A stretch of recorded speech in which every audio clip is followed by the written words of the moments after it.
Okay, CUET PG वाले student के लिए बाबा साहब भीमराव अम्बेडकर यूनिवर्सिटी से एक बहुत ही बड़ी अपडेट निकल करके सामने आ रही है। तो साथ ही बाबा साहब भीमराव अम्बेडकर यूनिवर्सिटी ने अपना first registered cut off merit list को इन लोगों ने पब्लिश कर दिया है। जी हाँ दोस्तों, registered cut off merit list का पब्लिश किया है, ना कि इन लोगों ने अपना फाइनल मेरिट लिस्ट को पब्लिश किया है। अब ये registered cut off merit list क्या होता है उसके बारे में मैं आप लोग को डिटेल में बता देता हूँ। इसका मतलब ये होता है कि आप लोगों ने बाबा साहब भीमराव अम्बेडकर यूनिवर्सिटी में जो रजिस्ट्रेशन किया था, क्या आप लोगों ने सही तरीका से किया था? अगर आप लोगों ने सही तरीका से किया होगा तो आप लोग का नाम जो है आप लोग की मेरिट लिस्ट में आ गया होगा। आप अपने कैटेगरी वाइज आप अपने नाम को चेक कर सकते हैं। और दोस्तों, मैंने आप लोग को बहुत पहले ही बता दिया है कि यहाँ पे जनरल कैटेगरी और ओबीसी कैटेगरी एक में आते हैं। तो अगर आप लोग जनरल कैटेगरी से हो या फिर ओबीसी कैटेगरी से हो तो आप लोग का जो मेरिट लिस्ट होगा वो आप सबसे पहले होगा। उसके बाद दोस्तों यहाँ पे एससी कैटेगरी का मेरिट लिस्ट देखने को मिलेगा। उसके बाद दोस्तों आप लोग का एसटी कैटेगरी का देखने को मिलेगा। और फिर उसके बाद दोस्तों ईडब्ल्यूएस कैटेगरी का है, तो इसको आप लोग आराम से अपने department wise registered cut off merit list को आप लोग चेक कर सकते हो। बाकी दोस्तों आप लोग को मैं बता दूं कि अभी मैं बाबा साहब भीमराव अम्बेडकर यूनिवर्सिटी के ऑफिशियल वेबसाइट पे हूँ, तो अभी मैं जाकर के आप लोग को सभी चीज़ प्रैक्टिकल करके दिखा दे रहा हूँ। तो इसमें मैं क्लिक कर दिया। उसके बाद दोस्तों कुछ इस तरह का इंटरफेस आपके सामने आएगा। उसके बाद दोस्तों यहाँ पे आप लोग देख रहे हो, फर्स्ट में यहाँ पे आप लोग को दिख रहा होगा, यहाँ पे आप लोग का जो मेरिट लिस्ट है यहाँ पे पब्लिश कर दिया गया। तो फाइनली यहाँ से आप लोग को मेरिट लिस्ट को चेक करना है। तभी मैं इसके ऊपर क्लिक कर दिया। उसके बाद दोस्तों कुछ इस तरह का इंटरफेस आपके सामने खुल करके आएगा। यहाँ पे आप लोग देख सकते हो, आप लोग का जो मेरिट लिस्ट है यहाँ पे पब्लिश कर दिया गया। ये आप लोग की रजिस्टर्ड मेरिट लिस्ट है, आप लोग इसको कन्फ्यूज मत होना। ये आप लोग का रजिस्टर्ड मेरिट लिस्ट है, मतलब कि यहाँ पे जितने भी स्टूडेंट रजिस्टर्ड किए थे अपने अपने कोर्सेज में उनकी जो नाम आ चुकी है। और फिर दोस्तों इसके बाद आप लोग का फाइनल मेरिट लिस्ट आएगा। तो ये आप लोग का रजिस्टर्ड मेरिट लिस्ट है। इसमें दोस्तों मैं अभी आप लोग का एमबीए का मेरिट लिस्ट को चेक करके आप लोग को सभी चीज़ में डिटेल में बता देता हूँ। तो यहाँ पे आप लोग देख सकते हो एमबीए में इसका एमएम का खोल लेता हूँ। तो इसमें मैं क्लिक करके सिंपली लॉगिन कर लेता हूँ। तो आप लोग यहाँ पे देख सकते हो सिंपली, क्योंकि दोस्तों एमबीए में ही बहुत सारे बच्चे यहाँ पे मैसेज किए हैं कि भैया एमबीए का बता दो, एमबीए का बता दो। तो यहाँ पे आप लोग देख सकते हो एमबीए में जैसे कि ये देखो, यहाँ पे आप लोग का जो यहाँ पे कुछ नोटिफिकेशन लिखा हुआ है, कुछ पॉइंट लिखा हुआ है, तो इसको आप लोग आराम से पढ़ लेना। कोई बहुत ज़्यादा इंपॉर्टेंट पॉइंट नहीं है, हाँ इंपॉर्टेंट पॉइंट तो है, वैसे आप लोग इसको आराम से पढ़ लीजिएगा। तो सिंपली मैं आप लोग को ये भी पढ़ करके बता ही दे रहा हूँ भाई, ताकि आप लोग का कोई ऐसा दिक्कत ना हो। तो ये बेसिकली सभी कोर्सेज के फर्स्ट पेज पे ये लिखा हुआ है, तो मैं इसको पढ़ करके बता ही देता हूँ। तो पॉइंट नंबर 1 में बेसिकली ये वही बोल रहे हैं कि यहाँ पे जितने भी स्टूडेंट बीबीओ में रजिस्ट्रेशन किए थे तो उन्हीं का एक मेरिट लिस्ट बन करके आपके सामने आ गया है, यानी कि आप लोग का रजिस्टर्ड मेरिट लिस्ट है। उसके बाद दोस्तों पॉइंट नंबर 2 में ये बेसिकली बोल रहे हैं कि आप लोग की जो काउंसलिंग वगैरह होगी वो ऑनलाइन मोड में होगी, तो इसको आप लोग चेक कर लेना। आप लोग भाई सोच रहे हो कि यहाँ पे फिजिकली मोड में जाकर के काउंसलिंग कराऊंगा, तो ऐसा कोई भी पॉसिबिलिटी नहीं है। आप लोग को जो भी फॉर्मेलिटी है वो सब ऑनलाइन मोड में ही करवाना है। बाकी दोस्तों पॉइंट नंबर 3 में बेसिकली ये बोल रहे हैं कि आप लोग को फॉलो करना है अपने गाइडलाइन को, जितने भी प्रोसेस है आप लोग को एक गिवन टाइम पीरियड जो दिया गया है आप लोग को उसी में सभी चीज़ को करना है। तो पॉइंट नंबर 3 में बेसिकली ये बोल रहे हैं। बाकी दोस्तों पॉइंट नंबर 4 में बेसिकली ये बोल रहे हैं कि आप लोग को एडमिशन पॉलिसी को ध्यान से पढ़ लेना है और आप लोग को प्रोस्पेक्टस को आराम से पढ़ लेना है। तो प्रोस्पेक्टस का लिंक मैं नीचे डिस्क्रिप्शन बॉक्स में डाल दिया हूँ, आप लोग सिंपली जाकर के वहाँ से आप लोग प्रोस्पेक्टस को पढ़ भी सकते हो। और दोस्तों पॉइंट नंबर 5 में बेसिकली ये बोल रहे हैं कि जो भी आप लोग का जो चालान जनरेट होगा वो आपके जीमेल पे सेंड कर दिया जाएगा। और दोस्तों जो भी आप लोग की जो प्रोसेस होगी आपकी काउंसलिंग की वो आपके डिपार्टमेंट वाइज होगी। तो यहाँ पे ये लोग बेसिकली इसको लिख दिए हैं। अभी तक तो मैक्सिमम पॉसिबिलिटी है कि आप लोग की जो चालान जनरेट होगी वो आपकी जीमेल पे ही जाएगा। इसलिए दोस्तों मैं आप लोग को हमेशा बोलता हूँ कि आप लोग अपना जीमेल को हमेशा पर डे सुबह शाम खोल करके चेक करके देखते रहना है। और दोस्तों पॉइंट नंबर 6 में बेसिकली ये बोल रहे हैं कि जो भी आप लोग का जो काउंसलिंग वगैरह होगी वो अलग अलग राउंड में होगा, मतलब कि पहले 10 बच्चों को बुलाया जाए या तो फिर 50 बच्चों को बुलाया जाए, फिर 100 बच्चों को बुलाया जाए। तो इस तरह से करके आप लोग का जो काउंसलिंग होगा, तो आप लोग को इसमें ध्यान देना है कि आप लोग को पर डे आप लोग को जीमेल चेक करते रहनी है और अपना ऑफिशियल वेबसाइट को चेक करते रहनी है। तो पॉइंट नंबर 6 में बेसिकली इन लोगों ने यही लिख करके रखा है। उसके बाद दोस्तों हम लोग आगे देखते हैं। अच्छा, यहाँ पे आप लोग का जो मेरिट लिस्ट है बन करके तैयार हो गया है। तो यहाँ पर रजिस्टर्ड मेरिट लिस्ट बन करके तैयार हो गया, तो आप लोग इसको आराम से एयर वाइज पढ़ सकते हो। ये बेसिकली आप लोग का जनरल कैटेगरी का है, सॉरी यूआर कैटेगरी का। तो यूआर कैटेगरी में मैंने पहले ही बता दिया कि यहाँ पे जनरल कैटेगरी वाले आते हैं और ओबीसी कैटेगरी वाले आते हैं। बाकी दोस्तों ईडब्ल्यूएस वालों को थोड़ा सा राहत है क्योंकि दोस्तों उनकी सीट रिजर्व होती है। तो यहाँ पे आप लोग देख सकते हो यूआर कैटेगरी में जितने भी स्टूडेंट यहाँ पे रजिस्ट्रेशन किए हैं उनका नाम यहाँ पे आ चुका है। तो टोटल ये भाई 62 पेज का है। तो इसको मैं थोड़ा सा नीचे स्क्रॉल कर लेता हूँ। उसके बाद दोस्तों यहाँ पे एससी कैटेगरी का आएगा। तो भैया जल्दी से आ जाए यार, अच्छा आ जा आ जा आ जा। और फिर दोस्तों आप लोग यहाँ पे देख सकते हो एससी कैटेगरी में जितने भी स्टूडेंट रजिस्ट्रेशन किए हैं उनका रजिस्टर्ड मेरिट लिस्ट बन करके तैयार हो गया है। तो यहाँ पे सिंपली आप लोग चेक कर सकते हो। और दोस्तों एससी कैटेगरी में जो हाईएस्ट मार्क्स गया है वह 215 गया है, यानी कि भाई समझ सकते हो कि यहाँ पे ठीक ठाक कट ऑफ हाई जाने वाली है। तो मैं इस बात को भाई मैं पहले ही बता दे रहा हूँ और मैंने बहुत पहले ही बताया था, लेकिन आप लोगों ने विश्वास नहीं किया। खैर कोई बात नहीं। बाकी दोस्तों यहाँ पे आप लोग देख सकते हो एससी कैटेगरी का ये मेरिट लिस्ट बन करके तैयार हो गया। बाकी दोस्तों एससी कैटेगरी के बाद यहाँ पे एसटी कैटेगरी का रजिस्टर्ड मेरिट लिस्ट बन करके तैयार हो गया। तो यहाँ पे आप लोग देख सकते हो एसटी कैटेगरी में 129 नंबर गया है। तो यहाँ पे बहुत कम गया है भाई, एसटी कैटेगरी में बहुत कम गया है। बहुत ही अच्छी बात है एसटी कैटेगरी वालों के लिए।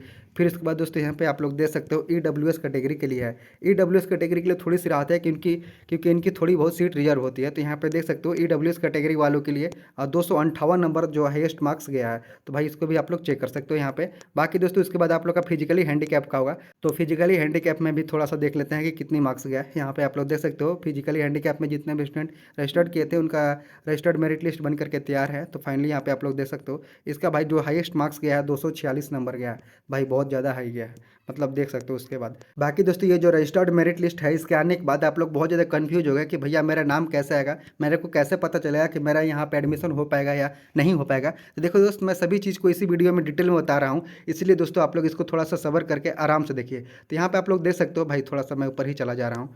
तो यहाँ पे आप लोग देख सकते हो दोस्तों मैं बेसिकली एमबीए का मेरिट लिस्ट को खोल करके रखा हूँ और बेसिकली एमबीए में यूआर कैटेगरी का खोल करके रखा हूँ। तभी दोस्तों आप लोग को अब ये दिमाग लगाना है कि यहाँ पे यूआर कैटेगरी में टोटल कितनी सीट है। तो अभी मैं आप लोग का बीबीयू का प्रोस्पेक्टस भी खोल करके दिखा दे रहा हूँ और वहाँ मैं आप लोग को बता दे रहा हूँ कि वहाँ पे एमबीए में टोटल कितनी सीट है यूआर कैटेगरी में। तो ये देख सकते हो दोस्तों मैंने बाबा साहब अम्बेडकर यूनिवर्सिटी का जो आप लोग का प्रोस्पेक्टस था उसको मैंने ओपन कर लिया है। बेसिकली दोस्तों आपके कोर्स वाइज कितनी सीट है यहाँ पे मेंशन किया गया है, तो आप लोग इसको एक बार अपने ध्यान में रखिएगा। ये देख सकते हो दोस्तों फर्स्ट कॉलम में आपका जो है टोटल नंबर ऑफ सीट दिखा रहा है। उसके बाद दोस्तों सेकंड कॉलम में आपका यूआर कैटेगरी का सीट दिखा रहा है। उसके बाद दोस्तों यहाँ पे थर्ड कॉलम में एससी कैटेगरी का सीट दिखा रहा है।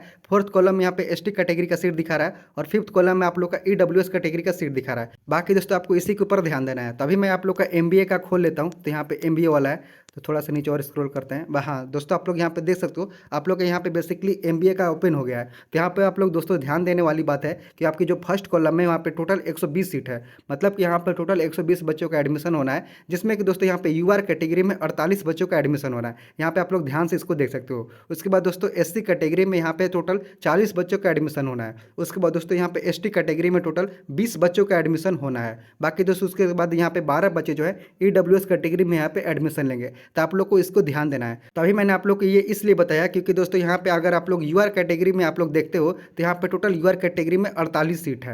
यहाँ पे टोटल यूआर कैटेगरी में 48 सीट है। तो दोस्तों यहाँ पे आप लोग को ये देखना है कि आप लोग के जो रजिस्टर्ड मेरिट लिस्ट बन करके तैयार हुआ है ऊपर से 48 बच्चों का नाम यहाँ पे फर्स्ट राउंड में काउंसलिंग के लिए बुलाया जाएगा। अब आपको नहीं समझ में आया तो मैं आप लोग को फिर से समझा दे रहा हूँ। यहाँ आप लोग देख सकते हो यूआर कैटेगरी में 48 सीट है, एससी कैटेगरी में 40 सीट है, एसटी कैटेगरी में 20 सीट है और दोस्तों इसके बाद आप लोग का ईडब्ल्यूएस कैटेगरी में 12 सीट है। तो इसको आप लोग एक बार ध्यान में रख लेना। बाकी दोस्तों इसके बाद मैं आप लोग का रजिस्टर्ड मेरिट लिस्ट को ओपन कर लेता हूँ। तो ये रहा दोस्तों आप लोगों का एमबीए का आप लोग का यूआर कैटेगरी का registered cut off merit list. इसमें दोस्तों जैसा कि मैंने आप लोगों को बताया था कि यहाँ पे 48 बच्चों का फर्स्ट राउंड में काउंसलिंग के लिए बुलाया जाएगा। तो भाई यहाँ पे आप लोग देख सकते हो ऊपर से 48 बच्चों को, यहाँ से 48 बच्चे को टोटल फर्स्ट राउंड में काउंसलिंग के लिए बुलाया जाएगा। आप लोगों को इसी तरह से देखना है। बाकी दोस्तों जो एससी कैटेगरी वाले हैं, एससी कैटेगरी में टोटल यहाँ पे 40 सीट थी, तो ऊपर से 40 बच्चों को फर्स्ट राउंड में काउंसलिंग के लिए बुलाया जाएगा। और फिर दोस्तों एसटी कैटेगरी में टोटल 20 सीट है। तो दोस्तों आप लोग के एसटी कैटेगरी के मेरिट लिस्ट में ऊपर से 20 बच्चों को आप लोग यहाँ पे काउंसलिंग के लिए यूनिवर्सिटी बुलाया जाएगा। या तो फिर फर्स्ट राउंड में आप लोगों की जीमेल पे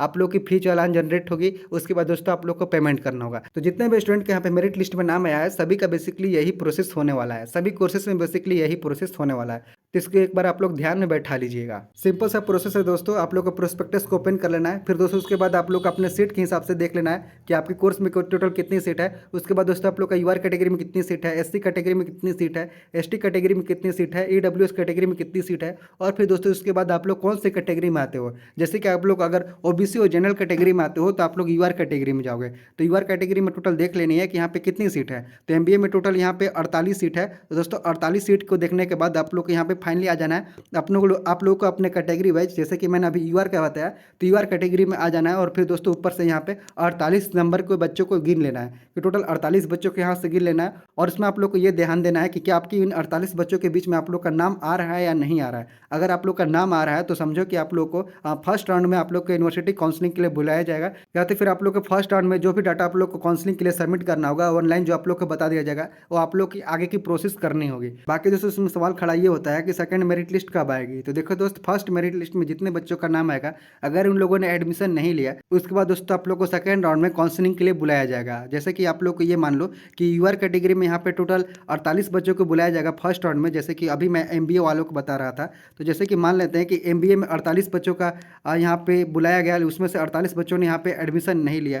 तो उसके बाद दोस्तों यहाँ पे 49 नंबर से लेकर के आगे जितने भी नंबर है, जैसे कि 96 तक, वहाँ इन बच्चों को फिर बुलाया जाएगा। तो इस तरह से आगे कर करके आप लोग को बुलाया जाएगा। जैसे कि मान लेते हैं कि फर्स्ट राउंड में यहाँ पे टोटल 1 से लेकर के 48 लड़कों को बुलाया गया, या तो फिर जितने भी यहाँ पे रजिस्टर्ड हुए हैं, मतलब कि यहाँ पे जितने भी स्टूडेंट का नंबर है 1 से लेकर के 48 के बीच में, इन लोगों को फर्स्ट राउंड में बुलाया जाएगा। अगर इसमें से कुछ बच्चे नहीं जाते हैं, जैसे कि यहाँ पे मान लेते हैं कि 20 बच्चे नहीं गए, तो इसके बाद दोस्तों आप लोग का सेकेंड राउंड में यहाँ पे 48 से लेकर के यहाँ पे फिर से 20 बच्चों के लिए बुलाया जाएगा। यानी कि जैसे कि मान लेते हैं कि 68 नंबर के बीच में जितने भी स्टूडेंट हैं उन लोगों को सेकंड काउंसलिंग के लिए बुलाया जाएगा। तो इस तरह से दोस्तों आप लोग की आगे के स्टूडेंट को बुलाया जाएगा काउंसलिंग करवाने के लिए। तो इसको आप लोग आराम से समझ लीजिएगा। फिर से समझा दे रहा हूँ, जैसे कि फर्स्ट कटअप में यहाँ पे 1 से लेकर के 48 बच्चों को बुलाया जाएगा। अब इसमें से हो सकता है कि 20 बच्चों ने एडमिशन नहीं लिया, तो सेकंड राउंड में दोस्तों आप लोग को 48 नंबर से लेकर के 20 बच्चों को बुलाना है। तो टोटल जोड़ लेते हैं 68 नंबर के बीच में जितने भी स्टूडेंट हैं उनको सेकंड मेरिट लिस्ट में उन लोग का नाम आएगा। फिर दोस्तों उन लोगों को काउंसलिंग कराने के लिए यूनिवर्सिटी जाना होगा, यानी कि फिजिकल डॉक्यूमेंट वेरिफिकेशन के लिए यूनिवर्सिटी जाना होगा। बाकी दोस्तों इसमें भी मान लेते हैं कि जैसे कि 10 बच्चों ने इसमें भी एडमिशन नहीं लिया, तो 68 के बाद जितने भी 10 बच्चे बचे, यानी कि 78, इनके बीच में जितने भी स्टूडेंट होंगे उनको फिर काउंसलिंग के लिए थर्ड राउंड में यूनिवर्सिटी बुलाया जाएगा। या तो फिर इन लोगों को डाटा सबमिट करना होगा ऑनलाइन मोड में, फिर इन लोग का चालान जनरेट होगा और फाइनली ये लोग अपना चालान को सबमिट करेंगे और फिर इसके बाद दोस्तों ये लोग यूनिवर्सिटी का स्टूडेंट हो जाएंगे। तो इस तरह से जो भी प्रोसेस है आप लोग की आगे की प्रोसेस होगी। बाकी दोस्तों मैं अभी ये श्योर नहीं हूँ कि आप लोग को जो चालान जनरेट करने का जो लिंक है वह कहाँ आएगा, तो इसके ऊपर मैं आप लोग को 1-2 दिन में जब यूनिवर्सिटी से मेरे को पता चल जाएगा मैं आप लोग को सभी चीज़ डिटेल में बता दूंगा। लेकिन दोस्तों मैक्सिमम पॉसिबिलिटी है जो आप लोग की जो चालान जनरेट होगी वो आप लोग के जीमेल पे ही आएगा। तो इसलिए मैं आप लोगों से फिर कह रहा हूँ कि आप लोग को पर डे अपने जीमेल को चेक करते रहनी है। एक बार सुबह में चेक कर लेनी है, तो एक बार शाम को चेक कर लेनी है। बाकी दोस्तों आप लोग का जो पेमेंट करने का जो डेट डिसाइड किया गया है वह सिर्फ 1 दिन के लिए डिसाइड किया गया है। इसलिए दोस्तों आप लोग इसको चूकना मत। अगर आप लोग इसको छोड़ दिए तो समझ लो कि आपका एडमिशन होते हुए अभी रुक जाएगा। एक बार आप लोग इस बात को मान लो कि अगर आप लोगों ने एक बार यूनिवर्सिटी में पेमेंट कर दिया तो दोस्तों पेमेंट करने के बाद आप लोग का यूनिवर्सिटी से नाम कोई भी नहीं काट सकता। ये मैं आप लोगों को लिख करके दे रहा हूँ, क्योंकि दोस्तों जो भी आप लोग की जो डाटा है वो आप लोग सबमिट करते रहना। मतलब यहाँ पे भाई एडमिशन लेने के बाद 3 महीने तक आप लोग को टाइम दिया जाता है आप लोग को अपने डाटा को सबमिट करने के लिए। तो ये सीन है। आई होप दोस्तों आप लोग को सभी चीज़ समझ में आ गया होगा। लेकिन दोस्तों जो चीज़ समझ में नहीं आया होगा आप लोग कमेंट करना, मैं कोशिश करूंगा उसको डिटेल में कवर करूँ। और दोस्तों मैं आप लोगों से फिर रिक्वेस्ट कर रहा हूँ, अगर आप लोग भाई के चैनल के साथ नहीं जुड़े हो तो जल्दी से जाकर के भाई के चैनल को सब्सक्राइब कर लो। क्योंकि दोस्तों मैं आप लोग को CUT UG हो CUT PG हो, मैं सभी चीज़ से रिलेटेड मैं लगातार आप लोग को अपडेट देते रहता हूँ। इसलिए दोस्तों आप लोग जल्दी से भाई के चैनल को सब्सक्राइब कर लो। बाकी दोस्तों मैं आप लोग की पल पर की जानकारी को मैं कवर करने वाला हूँ अभी BBAU से रिलेटेड, क्योंकि दोस्तों आप लोग का लगातार कमेंट आ रहा है। इसलिए जाकर के आप लोग जल्दी से सब्सक्राइब कर लो। बहुत बहुत धन्यवाद।